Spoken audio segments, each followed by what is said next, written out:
موضوع الدرس في أحوال الأعراب والمنافقين في قصة الحدیبیہ، سورة الفتح، تفسیر ابن کثیر۔ الحمد للہ رب العالمین والصلاة والسلام على اشرف الانبیاء وسید المرسلین سیدنا محمد وعلى آلہ وصحابہ اجمعین۔ اللهم صل على سيدنا محمد وعلى آل سيدنا محمد كما صليت على إبراهيم وعلى آل إبراهيم في العالمين إنك حميد مجيد۔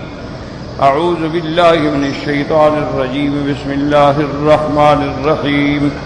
سيقول لك المخلفون من الأعراب شغلتنا أموالنا وأهلنا فاستغفر لنا، يقولون بألسنتهم ما ليس في قلوبهم، قل فمن يملك لكم من الله شيئا إن أراد بكم ضرا أو أراد بكم نفعا، بل كان الله بما تعملون خبيرا، بل ظننتم أن لن ينقلب الرسول والمؤمنون إلى أهليهم أبدا وزين ذلك في قلوبكم وظننتم ظن السوء وكنتم قوما بورا، ومن لم يؤمن بالله ورسوله فإنا أعتدنا للكافرين سعيرا، ولله ملك السماوات والأرض يغفر لمن يشاء ويعذب من يشاء، وكان الله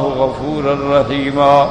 قال المؤلف والمفسر رحمه الله تعالى: أدام النفع بعلومه وعلومكم في الدارين آمين، إلى أن قال: يقول تعالى مخبرا رسوله صلى الله عليه وسلم بما يعتذر به المخلفون من الأعراب الذين اختاروا المقام في أهليهم وشغلهم وتركوا البصير مع رسول الله صلى الله عليه وسلم، فاعتذروا بشغلهم بذلك وسألوا أن يستغفر لهم الرسول صلى الله عليه وسلم، وذلك قول منهم لا على سبيل الاعتقاد بل على وجه التقية والمصانعة، ولهذا قال تبارك وتعالى۔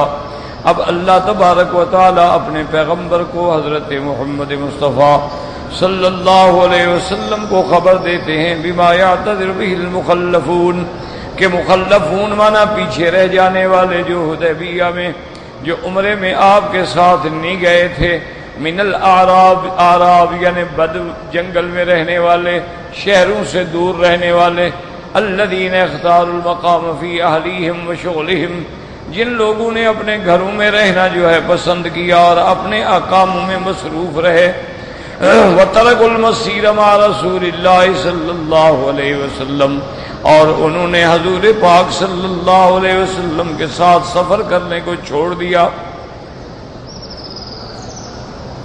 فاعتذروا بشغلہم بذلک، اب آگے عذر بیان کریں گے اپنے شغل کا، وسالو، اور سوال کرتے ہیں، یستغفر لهم الرسول صلی اللہ علیہ وسلم کے حضور پاک ان کے لیے اللہ سے بخشش مانگیں کہ ہم سے کوتاہی ہو گئی، ہم بڑے مشغول تھے۔ وَذَلِكَ قَوْلٌ مِّنْهُمْ لَا عَلَى سَبِيلِ الْاعْتِقَادِ، یہ ان کا کہنا کہ آپ ہمارے لیے اللہ سے معافی مانگیں، یہ بھی کوئی ان کا اعتقاد نہیں تھا، حقیقت نہیں تھی، یہ بھی ایک تقیہ تھا، ایک ظاہر داری کر رہے تھے۔ وَلِهَذَا قَالَ تَعَالَى يَقُولُونَ بِأَلْسِنَتِهِمْ مَا لَيْسَ فِي قُلُوبِهِمْ، اللہ نے فرمایا یہ کہتے ہیں اپنی زبانوں سے، ان کے دل میں وہ بات نہیں، نہ یہ عقیدہ رکھتے ہیں، نہ آپ پر اعتقاد رکھتے ہیں، نہ آپ سے یہ معافی چاہتے ہیں، بل یہ دنیا داری اور ظاہر داری کر رہے ہیں۔ آپ ان کو فرمائیں قل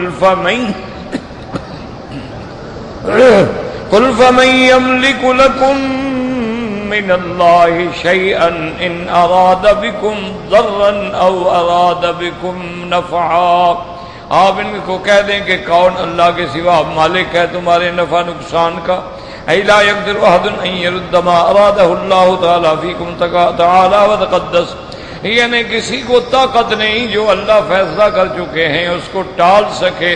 وَهُوَ الْعَلِيمُ بِسَرَائِرِكُمْ وَضَمَائِرِكُمْ، اور وہ علم والے ہیں تمہارے دلوں کے راز بھی جانتے ہیں، تمہارے ضمیر و افکار میں جو باتیں ہیں وہ بھی جانتے ہیں۔ وَإِنْ صَانَعْتُمُونَا وَنَافَقْتُمُونَا، چاہے جو کچھ تم کر رہے ہو، منافقت کرے، اللہ سب جانتے ہیں۔ وَلِهَذَا قَالَ اللَّهُ تعالیٰ، یہ تنبیہ ہے، بل کان اللہ بما تعملون خبیرا، اللہ تبارک و تعالیٰ جو کچھ تم کرتے ہو جاننے والے ہیں۔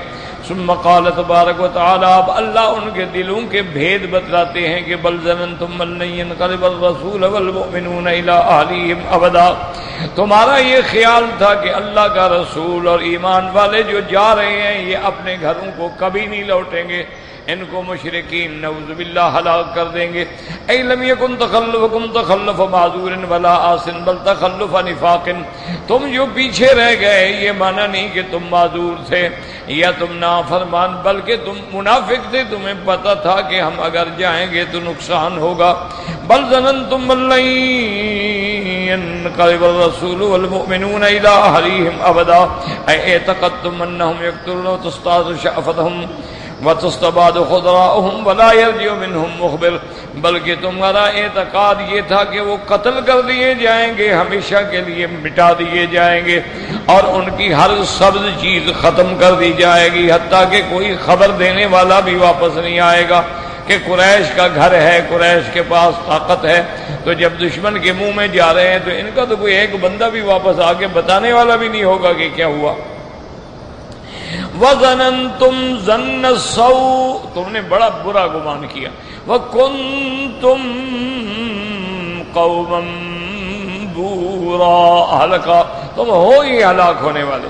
قال ابن عباس رضی اللہ عنہما ومجاہد وغیر واحد وقال قتادہ فاسدین، تم تو ہو ایسی قوم جو فساد کرنے والی ہے۔ وقیل ہی لغت عمان کے، عمان کی لغت میں بور باہر فساد کرنے والے کو۔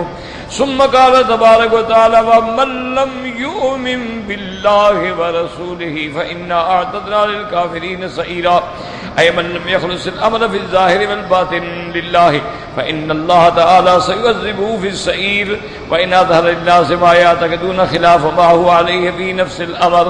اللہ تبارک و تعالی نے خبر دی جو خالص ایمان نہیں لاتے، خالص عمل اللہ کی ذات کے لیے ظاہر و باطن میں نہیں کرتے ہیں، اللہ تبارک و تعالیٰ ان کو جہنم کے عذاب میں عذاب دیں گے، چاہے وہ لوگوں کو خلاف ظاہر کرتے پھریں لیکن اللہ کے آگے نہیں چھپ سکتے۔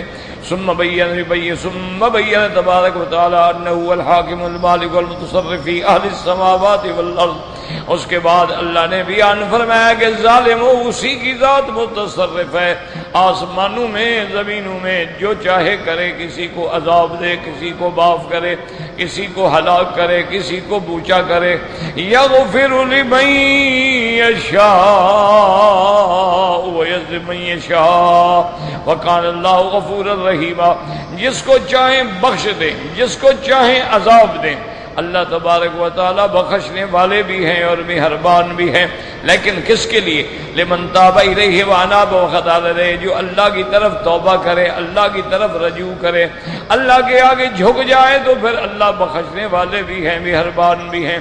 سیقول المخلفون اذا انطلقتم الى مغانم لتأخذوها ذرونا نتبعكم يريدون أن يبدلوا كلام الله قل لن تتبعونا كذلكم قال الله من قبل بل فسيقولون بل تحسدوننا بل كانوا لا يفقهون إلا قليلا۔ اب اللہ پاک فرماتی ہیں کہ سیقول المخلفون، میرے محبوب یہ پیچھے رہ جانے والے، اذا انطلقتم الی مغانم، جب آپ چلیں گے ایسی جنگ کی طرف کہ جس میں فتح ہے، مال غنیمت ہے اور زیادہ لڑائی کا خوف نہیں ہے، تو اب یہ کہیں گے بھائی ہمیں بھی ساتھ لے چلو نا، ہم تمہارے ساتھ ہیں بالکل، ذرونا نتبعکم، چھوڑیں ہمیں بھی اپنے ساتھ لے لیں۔ یریدون ان یبدلوا کلام اللہ، کیا یہ اللہ کے فیصلے کو بدلنا چاہتے ہیں؟ اللہ نے تو وعدہ کیا تھا اہل حدیبیہ سے کہ جو حدیبیہ میں ہیں ہم ان کو فتح عطا فرمائیں گے، تو لہذا اس میں تمہارا کیا حق ہے؟ وہ تو اللہ کا فیصلہ ہے۔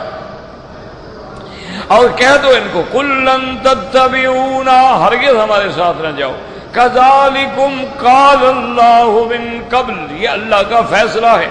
اس لیے حضور نے اعلان کر دیا تھا کہ جنگ خیبر کے لیے ہم نکل رہے ہیں، لیکن ہمارے ساتھ صرف وہی جائیں گے جو حدیبیہ میں ہمارے ساتھ تھے، اس کے علاوہ کسی کو اجازت نہیں۔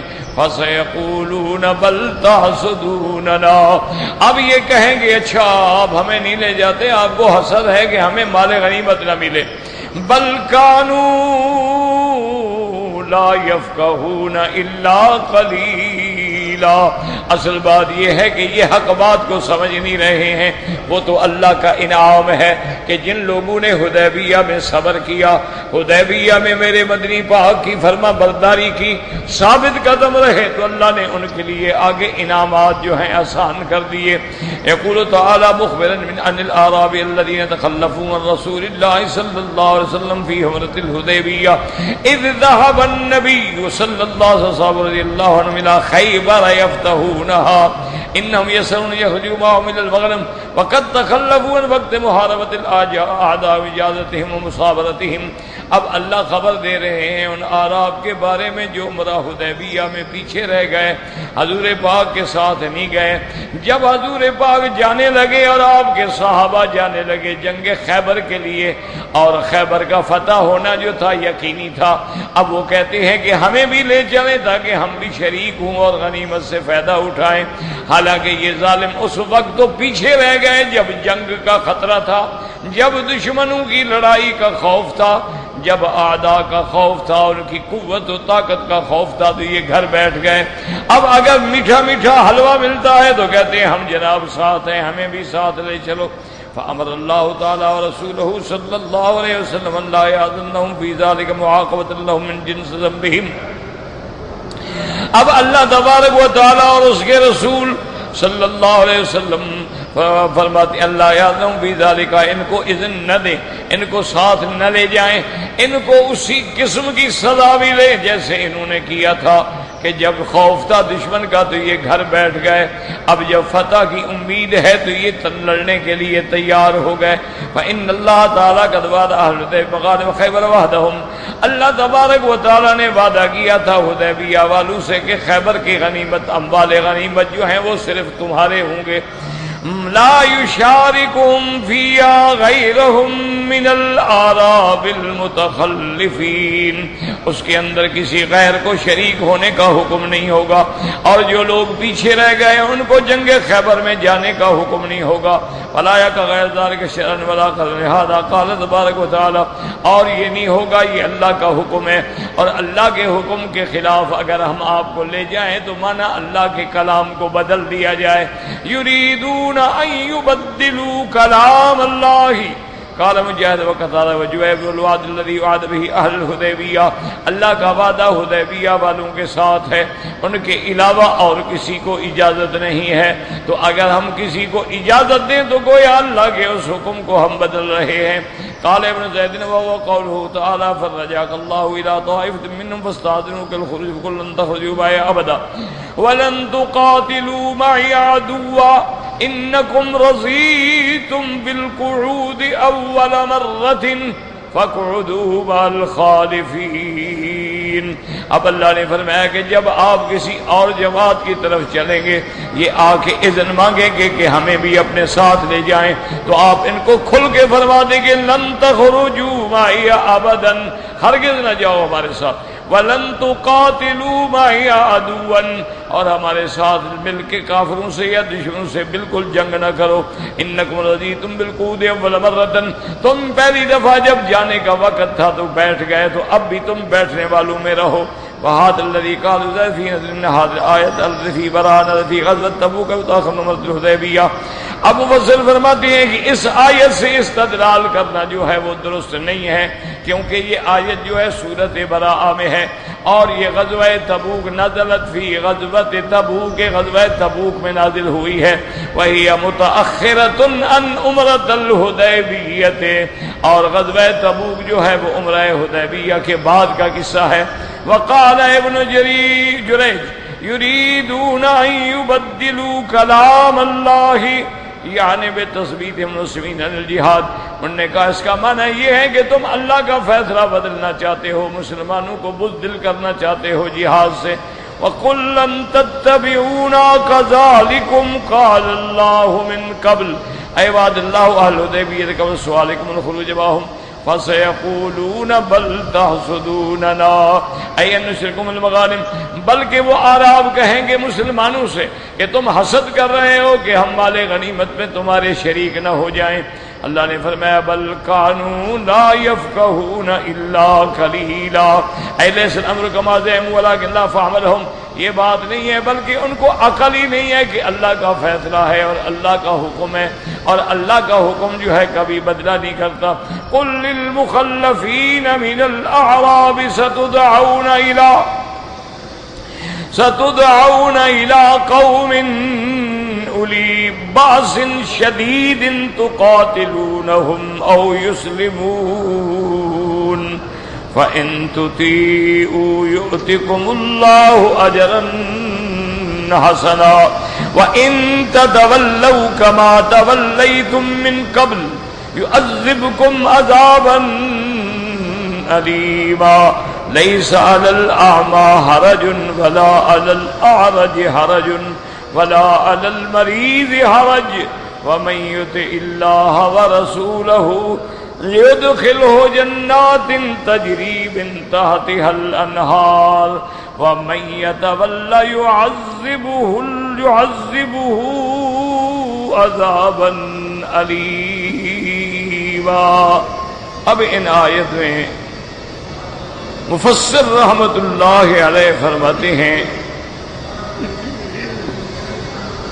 اصل میں بات سمجھیں. الحمدللہ اب سارا قصہ پڑھ چکے ہیں کہ حضور صلی اللہ علیہ وسلم کا عمرے کے لیے تشریف لے جانا اور پھر متواتر امتحان امتحان امتحان امتحان اور مسلمانوں کا حضور کی اتباع اور اطاعت پہ ثابت قدم رہنا اور پھر حدیبیہ کی صلح ہو جانا اور صلح کے بعد اللہ تبارک و تعالیٰ کی طرف سے مومنین کے لیے سرکار دو عالم کے لیے انعامات کہ فتح مبین، اتمام نعمت اور مغفرت ذنوب اور اس کے بعد جو ہے اللہ کی طرف سے نصر اور مومنین کے لیے انزال سکینہ فی قلوب المؤمنین اور ان کو آنے والے قریب وقت میں فتح کی خوشخبریاں، یہ ساری باتیں الحمدللہ آپ پڑھ چکے. اب مسئلہ تھا ان لوگوں کا جو اعراب تھے. یاد رکھو اعراب کا معنی ہوتا ہے ایک ہوتے ہیں حضری اور ایک ہوتے ہیں اعرابی. ان کا معنی یہ ہوتا ہے ایک تو وہ لوگ ہیں بھی جو شہروں میں آباد ہیں، ایک وہ ہیں جو دور افتادہ دیہاتوں میں اور قصبوں میں اور دور کی آبادیوں میں آباد ہیں، وہ اعراب. اعراب جو ہیں اس دور میں بھی ان میں ایک تو علم کی کمی تھی کہ دور افتادہ دیہاتوں میں رہتے تھے، علم کا فائدہ نہیں اٹھاتے. جو لوگ مدینہ منورہ میں حاضر باش تھے وہ تو صبح و شام حضور کے سمندر علم سے فائدہ اٹھاتے. صبح و شام حضور کے پیچھے نمازیں پڑھتے تھے، قرآن سنتے تھے، فرمان سنتے تھے، جمعہ میں آتے تھے، خطبات میں آتے تھے، عیدین میں آتے تھے. ان کے لیے تو اللہ نے علم کا سمندر سامنے رکھ دیا تھا. اچھا ان اعراب میں بھی پھر یہ تھا کہ بعض تو اپنی جہالت کی وجہ سے اور بعض تھے ہی منافق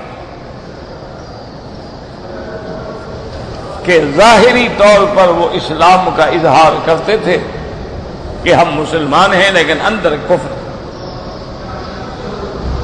اور یہ بھی یاد رکھو کہ منافق ہمیشہ دو قسم ہوتے ہیں. ایک مسئلہ ہمیشہ کے لیے یاد رکھ لو. ایک منافق ہوتا ہے اعتقادی یعنی عقیدے کا منافق.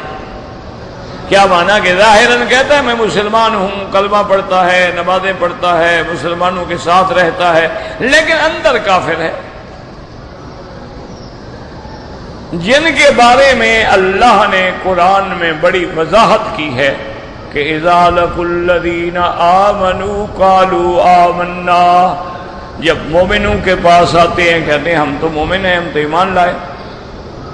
وَإِذَا خَلَوْا إِلَىٰ شَيَاطِینِهِمْ، اور جب اپنے شیطانوں کے پاس جاتے ہیں، کافروں کے پاس جاتے ہیں، کہتے ہیں بھائی ہم تو مسلمانوں سے مذاق کر رہے ہیں، دھوکہ دے رہے ہیں، ہم مسلمان تھوڑے ہیں، ہم تو تمہارے ساتھ ہیں۔ اسی لیے اللہ نے سورۃ المنافقون اتاری کہ اذا جاءک المنافقون قالوا نشهد انک لرسول اللہ واللہ یعلم انک لرسولہ واللہ یشہد ان المنافقین لکاذبون۔ اللہ نے فرمایا میرا مدنی جب یہ منافق آتے ہیں اور آگے کہتے ہیں کہ جی آپ تو اللہ کے رسول ہیں، اللہ نے فرمایا آپ تو میرے رسول ہیں، اس میں تو کوئی شک نہیں، لیکن میں گواہی دیتا ہوں یہ جھوٹ بول رہے ہیں۔ تو یہ تھے منافق اعتقادی۔ اچھا، مکی زندگی میں حضور کے سامنے کوئی منافق نہیں تھا۔ مکی زندگی میں یا مومن تھا یا مشرک تھا، بس کھلا دشمن۔ یہ جب مدنی زندگی کا دور آیا ہے تو پھر وہاں منافقین تھے۔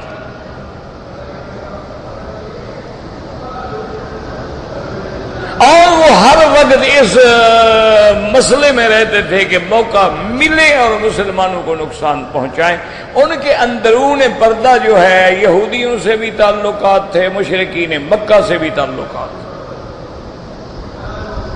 یعنی دونوں پارٹیوں سے بنا کے رکھی ہوئی تھی بظاہر کہ بھئی اگر مسلمان کامیاب ہو گئے ہم کہیں گے جی ہم تو آپ کے ساتھ تھے، اور اگر مسلمان ناکام ہو گئے، مارے گئے اور کافر کامیاب ہو گئے جی ہم تو آپ کے ساتھ ہی تھے نا، ہم تو مسلمانوں کے راز آ کر آپ کو بتاتے تھے۔ تو یہ تھے منافق، اس کو کہتے ہیں منافق اعتقادی، یاد رکھیں۔ اب حضور صلی اللہ علیہ وسلم کے زمانے کے بعد ہم کسی بندے کو نہیں کہہ سکتے کہ یہ منافق ہے اعتقادی، کیوں؟ ہمیں کیا پتا ہے؟ وہ تو اللہ نے وحی بھیج کے اپنے پیغمبر کو بتا دیا نا کہ یہ منافق ہے، یہ منافق ہے، یہ منافق ہے، یہ منافق، ہمیں کیا پتا؟ اچھا، ایک منافق ہوتا ہے منافق عملی، یاد رکھو، اعتقادی نہیں۔ منافق تو ہے لیکن عمل کا منافق ہے۔ عقیدہ ٹھیک ہے، اللہ رسول کو مانتا ہے، قرآن کو مانتا ہے، قیامت کو مانتا ہے، انبیاء کو مانتا ہے، لیکن منافق ہے، عملاً منافق ہے۔ کیا مانا؟ اعمال وہ کرتا ہے جو منافقوں کے ہوتے ہیں۔ اس کے بارے میں بھی میرے محبوب نے، محبوب دو عالم نے صلی اللہ علیہ وسلم نے فرما دیا، آپ نے ارشاد فرما دیا اور واضح ارشاد فرما دیا، فرمایا کہ یاد رکھو آیات المنافق، آیت المنافق ثلاث، منافق ڈھونڈنا ہو تو اس کی 3 نشانیاں ہیں۔ بھئی ہم کیسے پتا کریں گے یہ منافق ہے؟ تو حضور نے فرمایا اس کی 3 نشانیاں ہیں، ان میں اگر تینوں پائی جائیں تو پھر پکا منافق ہے، اگر 2 پائی جائیں تو پھر 2 حصے منافق ہے، اگر 1 پائی جائے تو 1/3 حصے منافق ہے۔ یہ اس کی نشانیاں۔ آپ نے فرمایا پہلی نشانی یہ ہے کہ اذا حدث کذب، جب بات کرے جھوٹی کرے۔ اب آپ خود اندازہ لگا دیں، آپ حرم میں بیٹھے ہیں ماشاءاللہ، ہم تو طالب العلم ہیں نا، نہ ہمارا سیاست سے تعلق الحمدللہ، نہ کسی پارٹی سے۔ ایمان سے کہیں آج بڑا سیاستدان، بڑا لیڈر تو وہی ہے نا جو زیادہ جھوٹ بولتا ہو۔ ٹھنڈے دل سے سوچ لیں، کبھی آپ نے سیاستدان کو سچ بولتے سنا؟ کبھی انہوں نے جو وعدہ کیا ہے پورا کیا؟ یعنی حضور کی فرمان کے مطابق تو وہ منافق ہیں، ہمارے لیڈر ہیں، تو بیڑا پار کیسے جائے؟ آپ نے فرمایا اذا حدث کذب، جب بات کرے جھوٹ بولے۔ پہلی نشانی۔ دوسری نشانی حضور نے فرمایا اذا وعد اخلف، جب وعدہ کریں تو جھوٹا وعدہ کریں۔ اور جی آپ مجھے کامیاب تو کرائیں نا جناب، ہم دودھ کی نہریں بہا دیں گے، ہم تمہارے گھر گھر میں بجلی اور گیس پہنچا دیں گے، ہم جناب تمہارے لیے آٹا اور چینی سارے مسائل ایسے حل کر دیں گے کہ لوگ اٹھا کے چینیاں اور آٹے گھر سے باہر پھینک آئیں گے کہ زیادہ کیا کریں ہم، ایک دفعہ مجھے بناؤ تو صحیح نا۔ اور جب بن جاؤ الحمدللہ 5 سال شکل ہی نہیں دکھاتے بدبخت۔ ہماری قوم ماشاءاللہ سیدھی ہے، پھر 5 سال کے بعد آ جائیں گے ادھر آنکھیں گلے سلیم لگا کے ٹسلے بہائیں گے، ہماری قوم پھر ساتھ ہے۔ سب سے بڑے مجرم ہم ہیں، جو ظالم کا ساتھ دے وہ سب سے بڑا ظالم ہے۔ ہم کوئی مظلوم شظلوم نہیں ہے، ہم خود بڑے ظالم۔ اب دیکھو نا جی، ایمان سے کہیں ایک محلے کی آبادی ہے 2000 آدمی ہے، وہاں 4 بدماش رہتے ہیں، وہ 4 بدماش کے ہاتھ جو ہیں زیادہ مضبوط ہیں 2000 بندے سے۔ یعنی اگر 2000 بندہ اتفاق کر لے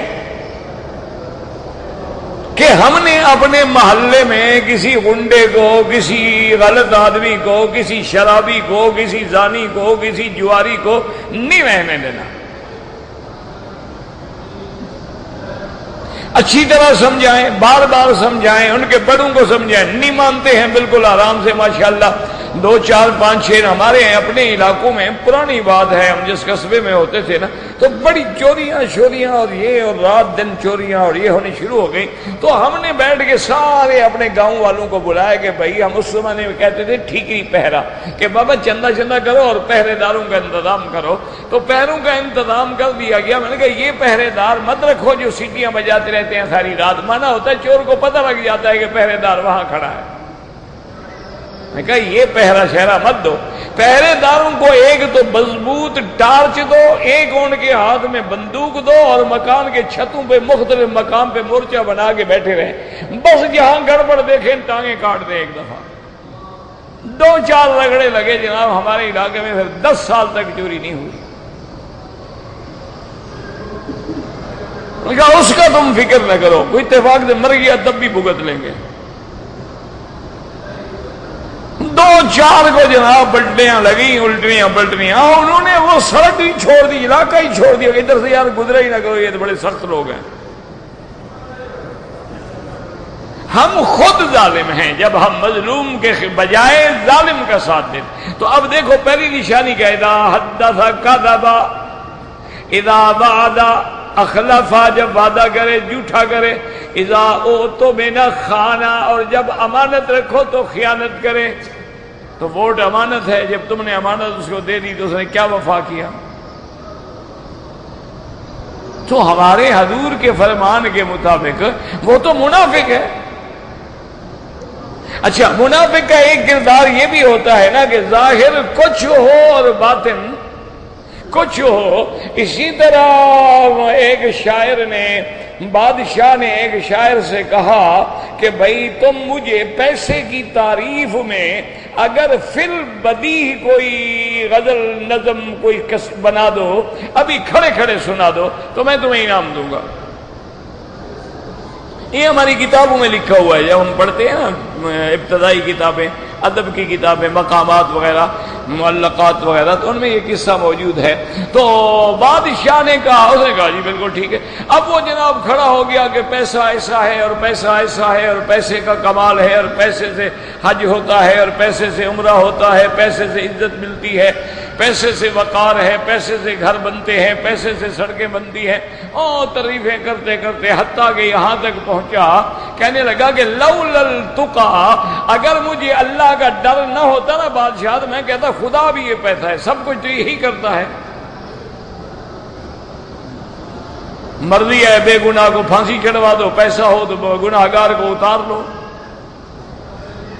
مظلوم کے خلاف مقدمے بھی کروا دو، ان کی لڑکیاں بھی اٹھا دو، پرچے بھی ان کے خلاف کروا دو، دولت ہو۔ اب بادشاہ نے انعام دے دیا۔ بادشاہ نے کہا اچھا دیکھو بات سنو، تم نے پیسے کی واقعی بڑی تعریف کی ہے اور بالکل صحیح تعریف کی، یہ تمہارا انعام ہے۔ اب اگر میری مجلس میں ابھی کھڑے کھڑے پیسے کی تم شکایت کر دو نا تو اس کی حجب بیان کر دو، تمہیں پھر انعام دوں گا۔ پہلے تم نے تعریف کی ہے نا، اب اس کی مذمت کرو۔ اور نے کہا بالکل جناب، ہم اور کام کیا کرتے ہیں، شاعروں کا تو کام یہی ہوتا ہے نا۔ اور وہ کھڑا ہو گیا اور نے کہا جناب پیسہ کیا، پیسے سے بندہ مغرور بنتا ہے، پیسے سے فرعون بنتا ہے، پیسے سے قارون بنتا ہے، پیسے سے شداد بنتا ہے، پیسے سے ابو جہل بنتا ہے، پیسہ تو بگاڑتا ہے، پیسہ کبھی تھوڑا بناتا ہے۔ اور اس نے کہا سب سے بڑی بات یہ ہے بادشاہ سلامت کہ پیسہ جو ہے ذل وجہین کالمنافقی، اس کے ہمیشہ دو منہ ہوتے ہیں، ادھر سے اور شکل ہوتی ہے، ادھر سے اور شکل۔ یہی تو منافق ہوتا ہے کہ جس کے دو منہ ہوں، ظاہر میں کچھ اور باطن میں کچھ۔ نے کہا ہر پیسے کے دو رخ ہیں تو منافق ہے۔ تو اب جناب شکایت کر دی، بادشاہ خوش ہو گیا اور نے کہا یہ بھی انعام لے لو بابا، تم نے تو واقعی کمال کر۔ تو بات یہ ہے کہ جن کے دو رخ ہوتے ہیں وہ تو منافق ہے۔ تو پہلی نشانی کیا ہے؟ اذا حدث کذب، بات کرے جھوٹی، وعدہ کرے جھوٹا، امانت رکھے خیانت کرے۔ اور چوتھی نشانی بھی حضور نے بتلائی، اذا خاصم فجر، کہ جب جھگڑا ہو جائے تو گندی زبان استعمال کرے، کہ ہر وقت منہ میں گندگی ہے، گالی ہے، گلوچ ہے، یہ الو ہے، یہ ایسا ہے، ہم ان کو نیست و نابود کر دیں گے، ہم ان کو مٹا ڈالیں گے، ہم جناب آگ لگا دیں گے، ہم یہ کر۔ تو یہ بھی منافق، لیکن اس کو کہتے ہیں عملی منافق، یعنی یہ عملاً منافق ہے، وہ کام کر رہا ہے جو منافقوں کے۔ اب یہ جو اعراب تھے ان میں بعض تو بالکل منافق تھے، اور منافق بھی اعتقادی منافق تھے۔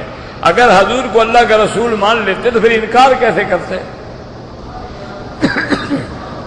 اچھا اب ایک مسئلہ آپ مجھے بتا دیں، آپ کو بھی اللہ نے عقل دیا ہے، پڑھے لکھے لوگ ہیں، حرم میں رہتے ہیں، آج کل پورے ملک میں میلاد النبی کا بڑا جوش ہے، بتیاں، جھنڈیاں، پھول، نعتیں، جلسے۔ یہ الگ مسئلہ ہے کہ چلو بعض علماء اس کو جائز کہہ دیتے ہیں، لیکن جمہوری امت کا فیصلہ یہ ہے کہ بدعت ہے۔ یہ تو الگ مسئلہ ہے نا۔ لیکن مجھے آپ بتائیں، ایمان سے کہیں کہ حضور کی محبت میں جھنڈیاں لگانا، سبیلیں چلانا، دودھ تقسیم کرنا، شربتیں تقسیم کرنا، جھوم جھوم کے نعتیں پڑھنا، اور اس کے بعد داڑھی منڈانا، بعد میں ایک نماز بھی نہ پڑھنا، یہ منافق ہے یا مسلمان ہے؟ یہ ذرا مجھے آپ سمجھائیں، آپ پڑھے لکھے لوگ ہیں، ہم کہیں گے تو آپ کہیں گے تو وہابی ہے نا، میلاد جو نہیں مانتے۔ بھئی میلاد کا ماننا نہ ماننا الگ مسئلہ ہے، سوال یہ ہے کہ ایک آدمی میلاد منا رہا ہے، ماشاءاللہ، دو تین دن رات دن محفلیں ہیں، نعت خوانی ہے، درود شریف ہے، صلاۃ و سلام ہیں، اور بڑے بڑے شامیانے ہیں، بڑے بڑے مولوی جناب لچھے دار تقریریں کر رہے ہیں، لیکن جناب ساری رات اس جلسے کے سننے والے سو جاتے ہیں، فجر کی نماز ہی نہیں پڑھتے ہیں۔ یہ کون سا عشق رسول ہے؟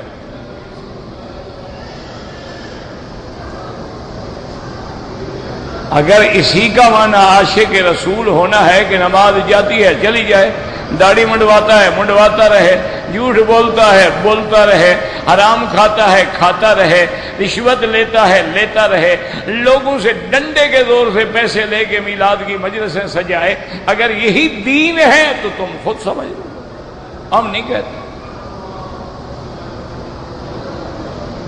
میلاد کا معنی تو یہ تھا کہ ہم حضور کی ولادت کو، آپ کی بعثت کو، آپ کی نبوت و رسالت کو، آپ کے مقصد حیات کو یاد کرتے کہ اللہ نے حضور کو کیوں بھیجا،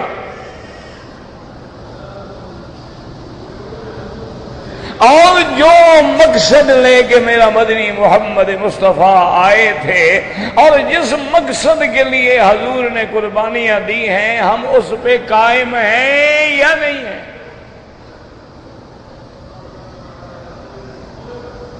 اگر ہم سے کوتاہی ہوئی ہے ہم توبہ کریں، اپنے آپ کو حضور کے مشن پہ قائم رکھیں. پھر تو بات تھی نا کہ واقعی آپ سچا میلاد مناتے ہیں. اب اللہ نے امتحان کر دیا. ایک امتحان تو یہ ہوا کہ خیبر کی جنگ کے لیے جب حضور پاک نے تیاری کی تو آ گئے جناب ہم بھی چلتے ہیں. میں بھی نہیں، یہ تو اللہ کا فیصلہ ہے. خیبر میں تو وہ جائیں گے جو حدیبیہ میں گئے تھے. اب بڑے پریشان، بڑے جناب کے مارے گئے. اب اچھا اللہ کی شان، خیبر فتح ہو گیا، مال غنیمت بھی بڑا آیا. اب جناب رات دن مر رہے ہیں کہ وہ دیکھو خیبر میں گئے وہ مزے کر گئے، ہم مر گئے، ہم رل گئے.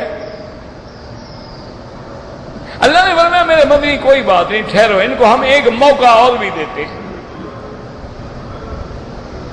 اب اللہ نے فرمایا کہ ہم تمہیں ایک دعوت اور دیتے ہیں کہ ایک بڑی جنگجو قوم ہے اور پوری مسلح قوم ہے اور جنگی تربیت یافتہ قوم ہے. ان سے مقابلے کے لیے ہم نکلتے ہیں. اگر تم سچے ایمان والے ہو تو آؤ چلو ہمارے ساتھ. اور یہ وہ جنگ ہے جس کے علماء کہتے ہیں کہ جب حضور غزوہ تبوک کے لیے تشریف لے گئے، چونکہ آپ کو خبر ملی تھی کہ اہل روم جو ہے وہ مدینے پہ حملہ کرنا چاہتے ہیں، تو حضور پاک نے فرمایا کہ دشمن کے حملہ کرنے سے پہلے ہم جاتے ہیں آگے. تو آپ تبوک میں آ گئے اور بڑا مشکل سفر تھا. گرمی کا زمانہ تھا، فصلات پکے ہوئے تھے، باغات کھجوریں بالکل تیار تھیں. سب کچھ چھوڑ چھاڑ کے جنگ کے لیے جانا ہے، اور جنگ بھی پھر روم سے جو اس زمانے کی سپر پاور تھی.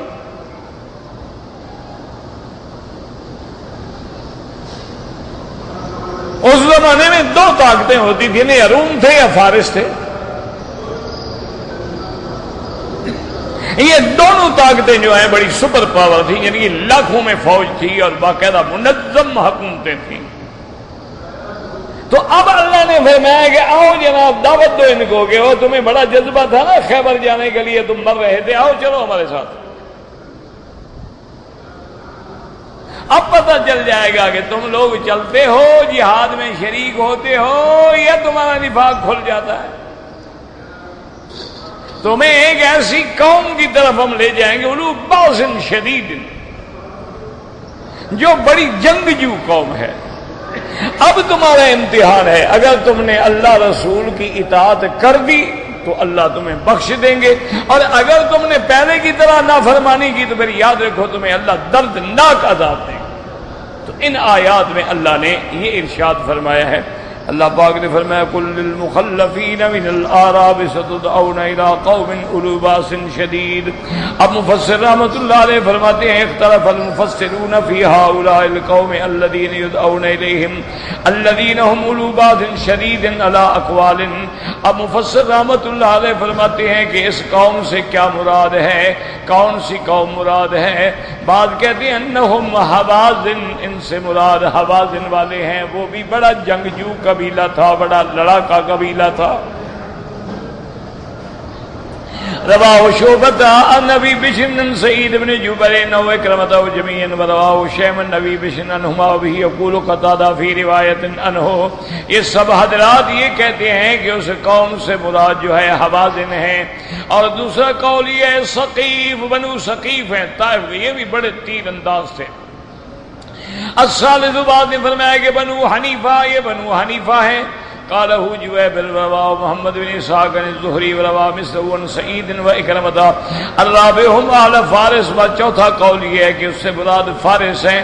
رواہ علی بن ابی طلحہ عن باز رضی اللہ تعالی عنہ یقول اطاب مجاہد و اکرمۃ فی احد الروایات عنہ وقال کعب اللہ بارئهم الروم. کعب کہتے ہیں نہیں، ان سے مراد روم ہے.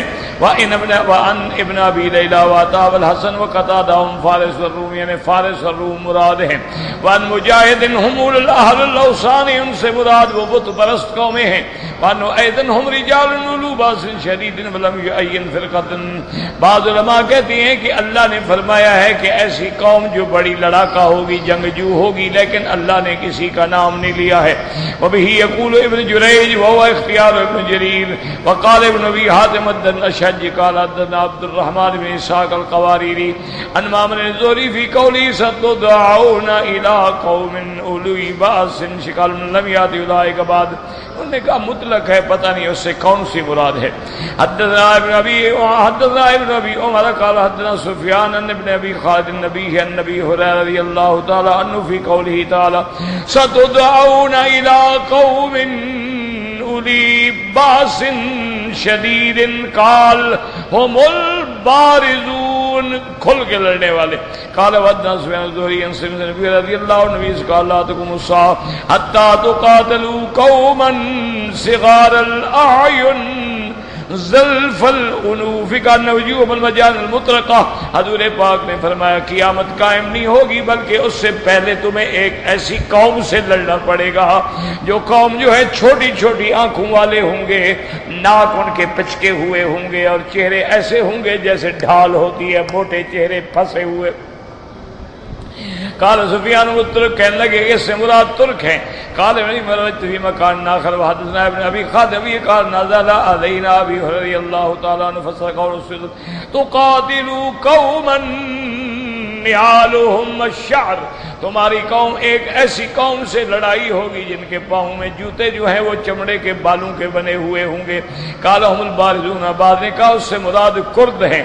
وقوله تقاتلهم ويسلمون شراركم جهادهم وقتالهم، اللہ نے حکم دیا ان کے ساتھ قتال کرو. فلا يزال ذلك مستمرا عليهم، اور یہ قتال ہمیشہ رہے گا. ولكم النصرة عليهم، اور اللہ تمہیں مدد دیں گے، اللہ تمہیں کامیاب کریں گے، یا تم غالب آ جاؤ گے یا وہ مسلمان ہو کے تمہارے دین میں داخل ہو جائیں گے. وَيَدْخُلُونَ فِي دِينِكُمْ بِلَا قِتَالٍ بَلْ بِاخْتِيَارٍ. ثم قال عز وجل فإن تطيعوا أي تستجيبوا وتنفروا في الجهاد وتؤدوا الذي عليكم فيه، اگر تم حضور کی اطاعت کرو گے، جہاد پہ جاؤ گے، فرائض پورے کرو گے، یؤتکم اللہ اجرا حسنا، اللہ تمہیں بہت بڑا اچھا اجر عطا فرمائیں گے. وَإِن تَتَوَلَّوْا كَمَا تَوَلَّيْتُم مِّن قَبْلُ، اگر اب بھی تم پھر جاؤ گے جیسے حدیبیہ کے زمانے میں پیچھے رہ گئے تھے، ایسے دعیتم وتخلفتم، جب تمہیں اللہ کے پیغمبر نے پکارا لیکن تم پیچھے رہ گئے. یعذبکم عذابا علیما، اللہ تمہیں عذاب دیں گے، عذاب دردناک.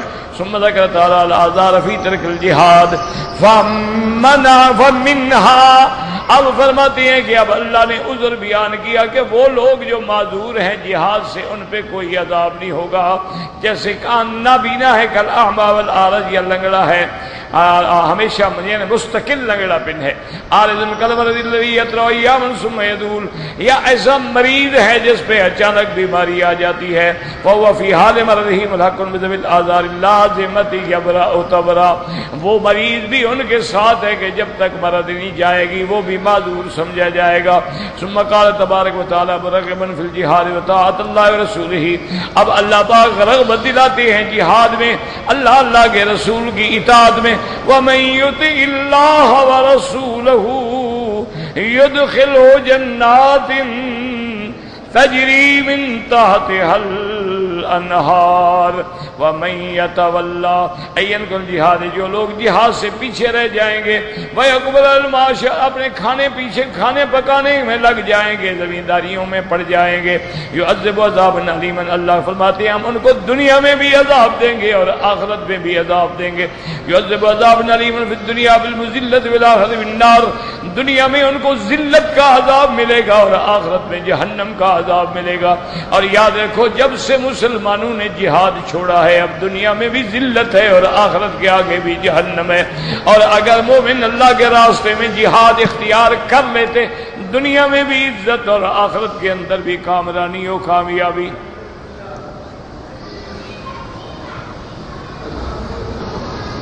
کہتے جی کہ کسی نے ہم پر ظلم کیا ہے،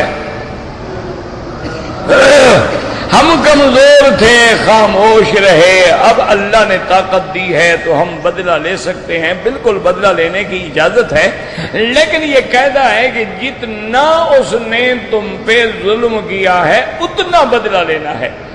اگر اس سے تم آگے بڑھ گئے پھر تم ظالم بن جاؤ گے، وہ مظلوم بن جائے۔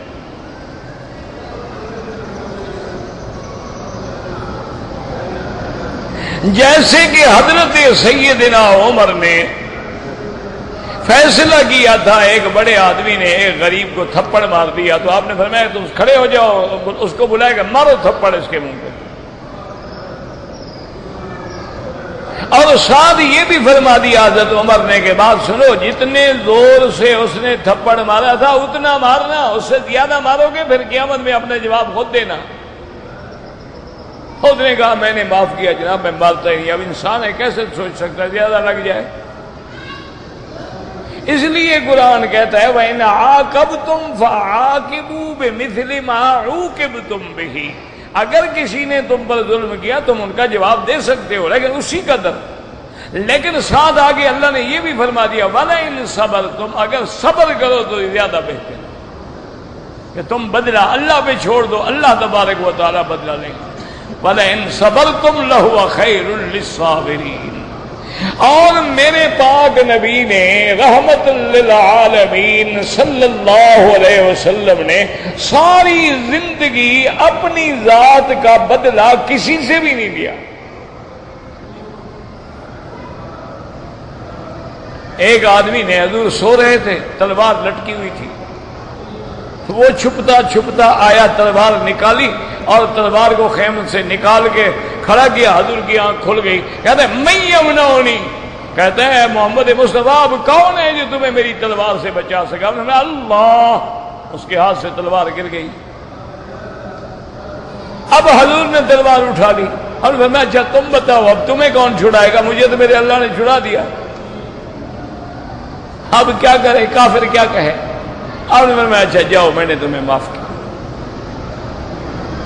خیبر کے اندر عورت نے کھانے میں زہر دی جو حضور پہ اثر بھی ہوا زہر کا، لیکن موجودتاً حضور سلامت رہے اور موت کے وقت میں آ کے پھر اثر ظاہر ہوا، لیکن حضور نے اپنا بدلہ نہیں لیا۔ اس لیے یاد رکھو بدلہ لینے سے معاف کر دینا زیادہ بہادری ہے۔ بدلہ لینا تو کیا ہے، اس نے تھپڑ مارا تم نے بھی تھپڑ مار دیا، دونوں برابر ہو گئے۔ کمال تو یہ ہوتا ہے کہ وہ تم پر ظلم کریں، تم نے برداشت کیا، اب دو باتیں یا معاف کر دو یا پھر اللہ پہ چھوڑ دو، اللہ خود بدلہ لیں گے، اور اللہ جو بدلہ لیں گے وہ تم تو نہیں لے سکتے ہو۔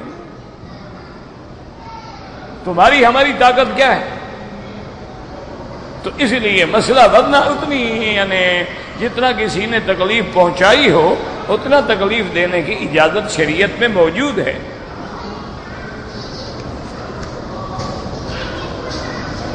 کہتے تھے کہ صفائی ایمان کی جز ہے، لیکن لوگ خیال نہیں کرتے، اللہ ہدایت دے۔ ہمارے تو نظافت جو ہے ایمان کا حصہ ہے۔ کوئی ہوتے ایک آدمی شور ہے، بس ایک آدمی پیار سے بچوں پیار سے، وہ بچے ہیں زور سے تو نہیں سمجھیں گے، پیار سے سمجھیں گے۔ تو بہرحال یاد رکھو دنیا میں جو ہے نا جی صفائی، وہ تو بطور یہ کہ ڈاکٹروں کے خوف سے ہے، ہماری تو صفائی ایمان کا حصہ ہے کہ 5 دفعہ نماز پڑھو، 5 دفعہ ہاتھ دھو، 5 دفعہ کلی کرو، 5 دفعہ ناک میں پانی دو، 5 دفعہ چہرہ دھو، 5 دفعہ اپنے سارے ہاتھ دھو، 5 دفعہ پاؤں دھو، مسواک کر۔ ہمارا تو ہر حال میں ایمان ہی ایمان ہے، نظافت ہی نظافت ہے، نظافت ہی نظافت ہے۔ وٹا سٹا کا نکاح ہوتا ہے؟ بالکل نہیں ہوتا۔ ہمارے یہاں وٹا سٹا کا معنی ہوتا ہے کہ تم لڑکی دے دو اور میری لڑکی لے لو، یہ وٹا سٹا، یہ حرام۔ ہاں اگر دونوں کی حق المہر علیحدہ علیحدہ ہے، لیکن رشتہ داری ہے کہ ایک بھائی نے اپنی بیٹی اس بھائی کے بیٹے کو دے دی، اس نے اپنی اس کو دے دی، کوئی بات نہیں، لیکن دونوں کی حق المہر علیحدہ ہو۔ یہ نہیں ہے کہ لڑکی لڑکی کے بدلے میں ہو، نہ حق المہر ہے، نہ خطبہ ہے، نہ گواہ ہے، وہ وٹا سٹا حرام۔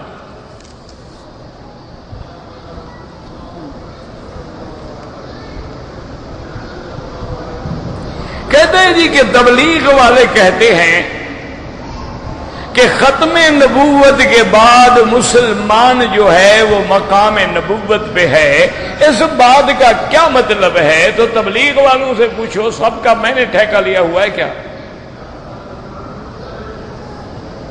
اللہ کا فضل ہے، تبلیغ والے موجود ہیں، ایک دو بھی نہیں، اللہ کا شکر ہے، لاکھوں کروڑوں میں موجود ہیں، ان سے پوچھو کیا مطلب ہے بھی تمہارا؟ اب یہ تو نہیں نا کہ بات جو بھی کرے اس کا جواب مولوی مکی دے۔ بہرحال بات کو سمجھو، وہ غلط نہیں کہتے، اللہ تمہیں عقل دے۔ مشکل یہی ہے نا کہ جب تک آدمی نہ سمجھے تو پھر بھی بڑا عذاب ہے نا۔ حضور نے فرمایا ہے کہ علماء امتی کا انبیاء بنی اسرائیل، آپ نے فرمایا میرے اوپر اللہ نے نبوت کا دروازہ بند کر دیا ہے، اب میرے علماء جو ہیں بنو اسرائیل کے نبیوں کے برابر ہیں۔ ان کے کہنے کا مقصد یہ ہے کہ اللہ نے نبی پاک کو بھیجا، حکم دیا بلغ، تبلیغ کرو، میرا دین پہنچاؤ۔ اب نبوت تو ختم ہو گئی اور نبی تو نہیں آئے گا، اب ہم دین کی تبلیغ کریں، ہم اس مقام نبوت پہ رہیں اور اس کو قائم کریں۔ تو یہ بات ہوتی ہے، بات سمجھنے کی ہے۔ لوگ جب جائے وہ کہتے ہاں جی گویا کہ ہم سب نبی ہو گئے ماشاءاللہ، اس طرح پھر حدیث میں ہے کہ میرے علماء جو ہیں انبیاء بنو اسرائیل کی طرح ہیں۔ تو بات کو سمجھا کرو۔ جیسے کوئی آدمی کہتا ہے کہ یار یہ بڑا عالم تھا، بڑا مجاہد تھا ماشاءاللہ، اب وہ فوت ہو گیا، اب کوشش کرو بھی اس کے مشن کو تو جاری رکھو نا، جو کام کر رہا تھا اس کام کو زندہ رکھو۔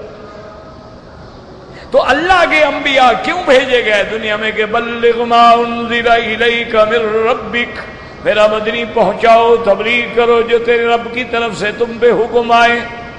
فَإِن لَّمْ تَفْعَلْ فَمَا بَلَّغْتَ رِسَالَتَهُ، اگر تم نہیں کرو گے تو گویا تم نے اللہ کی رسالت کا حق ادا نہیں کیا۔ حضور نے بھی حکم دیا کہ بلغوا عنی ولو آیۃ، اے میری امت کے لوگوں اگر تمہیں ایک آیت بھی آتی ہے، ایک مسئلہ بھی آتے ہے تو تبلیغ کرو، آگے پہنچاؤ، آگے لوگوں کو سکھاؤ۔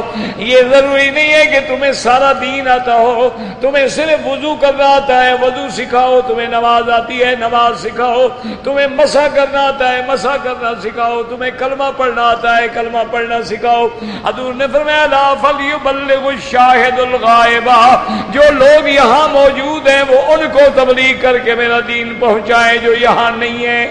تو معنی یہ ہے کہ وہ نبوت والا کام جو تھا اب حضور کی امت سے لیا جا رہا ہے، یہ معنی ہوتا ہے۔ ایسے نہیں بس گھر میں بیٹھ کے اعتراض جڑ دیا۔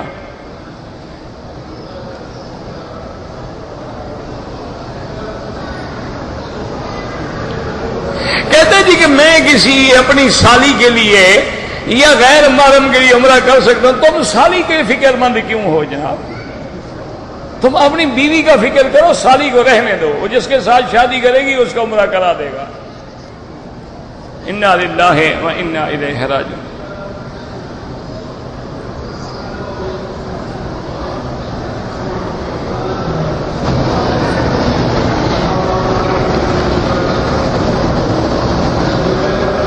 کہتے جی کہ میری بچیاں جوان ہیں، رشتے کے لیے اللہ سب کے رشتے آسان فرمائے۔ اللہ جن کے گھروں میں بچیاں ہیں ان کو صالح اور اچھے رشتے نصیب فرمائے، اللہ ان کی پریشانیاں دور فرمائے۔ میرے بھائی بات یہ ہے کہ مختلف علماء نے اپنے اپنے تجربات لکھے ہیں۔ بعض علماء تو کہتے ہیں کہ اگر وہ لڑکی خود یا اس کی والدہ یا والد سورت طٰہٰ قرآن میں جو ہے یہ سورت روزانہ پڑھ کے دعا مانگتے رہیں تو اللہ جلد رشتہ نصیب کر دیں گے اور اچھا رشتہ نصیب ہو جائے گا۔ اور بعض علماء فرماتے ہیں کہ اللہ کا حکم ہے کہ مجھے میرے ناموں سے پکارو، للہ الاسماء الحسنی فادعوہ بہا۔ تو وہ کہتے ہیں کہ اللہ کا جو نام ہے نا، یا جامع یا لطیف، یا جامع یا لطیف، یہ نام جو ہے جتنا ہمت ہو سکے والدہ پڑھے، والد پڑھے، خود لڑکی پڑھے اور اللہ سے دعا مانگے تو اللہ جلدی رشتے عطا فرما دیتے ہیں۔ اور بعض علماء کا ایک اور تجربہ ہے، وہ کہتے ہیں کہ اگر اس کا والد یا والدہ یا خود لڑکی سمجھدار ہے تو وہ کہتے ہیں کہ جب اس کو موقع ملے فجر کی نماز کے یعنی اذان کے بعد سنتیں پڑھ کے درود شریف پڑھ کے 41 دفعہ سورت فاتحہ پڑھے اور بعد میں بھی درود پڑھے اور اللہ سے دعا مانگے کہ یا اللہ یہ میری مشکل حل کر دے، کوئی بہتر رشتہ عطا فرما دے، تو اللہ عطا فرما دیتے ہیں۔ بہرحال ہم نے تو جو قرآن حدیث اور علماء سے سنا ہے وہی عرض کر رہے ہیں، اور سب سے افضل بات یہی ہے کہ روزانہ 2 رکعت نماز پڑھو۔ حضور فرماتے ہیں جب کوئی مشکل آئے نا تو اللہ کی نماز سے مدد پکڑو، اذا حضب امر بادر الی الصلاۃ۔ اور آج کل یہ سب سے بڑا مسئلہ ہے، کئی نہیں، یعنی آپ حیران ہوں گے کہ 1,000 نہیں لاکھوں کی تعداد میں لڑکیاں بیٹھی ہیں رشتے میں، اور پریشان کون ہیں؟ جو شریف لوگ ہیں۔ پریشان کون ہیں؟ جن کی لڑکیاں دیندار ہیں۔ پریشان کون ہیں؟ جن کی لڑکیاں پردے دار ہیں۔ جو فیشنیبل ماشاءاللہ میراتھن ریس میں دوڑنے جاتی ہیں وہ تو وہی ڈھونڈ لیتی ہیں اپنا، ان کے لیے تو پرابلم ہے ہی نہیں نا۔ ان کے تو جناب فرینڈ جو ہے نا وہ کالج میں پڑھنے شروع ہو جاتے ہیں، یہ فرینڈ ہے اور یہ بیسٹ فرینڈ ہے اور یہ تو لولی فرینڈ ہے، وہ تو ماں باپ کو آگے اطلاع دیتی ہے کہ ابا جان ہم نے شادی کر لی ہے، مبارک ہو۔ مشکلات جو ہیں وہ شریف لوگوں کے لیے ہیں، وہ کدھر جائیں؟ اللہ کے دروازے کے سوا حل کوئی نہیں۔ اور دوسرا ایک بات تم بھی سوچ لو کہ تم اس معاملے میں نہ رہو کہ پیسے والا رشتہ ہو، پیسے والا غریب ہو سکتا ہے، غریب امیر ہو سکتا ہے۔ تم بھی ایک فیصلہ کر لو، مثلا تمہارے علاقے میں کوئی دین کا مدرسہ ہے، اس مدرس کے پاس، استاد کے پاس، عالم کے پاس جا کے اپنی پرابلم بتاؤ کہ جی میری لڑکیاں جوان ہیں، تم میں سے کوئی تمہارا لڑکا ہو جو عالم ہو، شریف ہو، خاندانی ہو، پڑھا لکھا ہو، غریب ہو، کوئی بات نہیں میں رشتہ کرتا ہوں، 1 منٹ میں انشاءاللہ رشتے ہو جائیں گے۔ تم بھی تو آس لگائے بیٹھے ہو نا جناب کہ کسی بڑے سے رشتہ ہو، وہ ڈاکٹر ہو، وہ انجینئر ہو، وہ جناب دولت والا، کوٹھی والا، بیلنس والا، کار والا، اور وہ بھی امید لگائے بیٹھے ہیں کہ جہیز لانے والی کون ہے؟ پھر تو عذاب آئے گا نا جی۔ فیصلے کرو، حضور نے فرمایا کہ جاءکم، اگر کوئی دین والا تمہیں ملتا ہے اور تم انکار کر کے لڑکی نہیں دیتے ہو تو پھر قیامت کا انتظار کرو، تم خود چلے جاؤ۔ ہمارے یہاں بڑے نے ہم نے دیکھا ماشاءاللہ، جب ہم پڑھتے تھے بڑے بڑے لوگ آتے تھے بیچارے دیندار، آگے کہہ دیتے تھے کہ جناب میری لڑکی ہے جاہل، یا میری لڑکی ہے جناب میں نے اس کو گھر میں بس چھوٹی موٹی کتابیں پڑھائی ہیں، قرآن شریف پڑھی ہوئی ہے، اچھی ہے، سمجھدار ہے، گھر کے کام کاج کرتی ہے، کوئی دین کا لڑکا۔ استاد 2-3 دن میں لڑکا ڈھونڈ لیتا، اس کو دکھا دیتے، استخارہ کر لو، رشتہ ہو جاتا، السلام علیکم، بات ختم۔ تو انشاءاللہ اگر میری بات پہ عمل کر لو گے تو آسانی رہے گی، انشاءاللہ پھر مشکل نہیں ہوگی۔ تم دنیا داروں کے پیچھے نہ بھاگو۔ اللہ فرماتے ہیں ان یکونوا فقراء یغنیہم اللہ، اگر رشتہ کر دو، شادی کر دو، غریب ہیں تو میں ان کو غنی کر دوں گا۔ ربنا تقبل منا انک انت السمیع العلیم وتب علینا انک انت التواب الرحیم۔ اللهم فرج هم المهمومين، نفس كرب المكروبين، واقض الدين عن المدينين، واشفنا واشف مرضانا ومرضى المسلمين۔ یا اللہ عالم اسلام پہ اپنی رحمت کا فیصلہ فرما، یا اللہ عالم اسلام کی عزت و غلبے کا فیصلہ فرما، یا اللہ عالم کفر کی شکست اور ذلت کا فیصلہ فرما۔ یا اللہ مسلمان عراق میں ہیں، فلسطین میں ہیں، کشمیر میں ہیں، ہندوستان میں ہیں، بنگلہ دیش میں ہیں، برما میں ہیں، اراکان میں ہیں، مسلمان افغان میں ہیں، پاکستان میں ہیں، جس جہان میں ہیں ان کی جان، مال، آبرو، عزت کی حفاظت فرما۔ یا اللہ اس بلد الامین کو قیامت تک ہر فتنے سے محفوظ فرما۔ یا اللہ ہم سب کی بیماریاں دور فرما، یا اللہ ہماری پریشانیاں دور فرما، یا اللہ ہماری اولادوں کو صالح بنا، یا اللہ ہماری اولادوں کو صالح بنا، یا اللہ ان کو بری صحبتوں سے نجات عطا فرما، یا اللہ برے دوستوں سے محفوظ فرما، یا اللہ ہمیں مانگنا نہیں آتا، بغیر مانگے عطا فرما۔ پورے عالم میں ہدایت کی فضا پیدا فرما، پورے عالم میں ہدایت کی ہوائیں چلا دے۔ یا اللہ ہر کلمے پڑھنے والے کو اپنے دین کا مبلغ بنا دے، اپنے دین کی دعوت دینے والا بنا دے۔ یا الہ العالمین، جو مجاہدین ہیں ان کی قدم قدم پہ نصرت فرما۔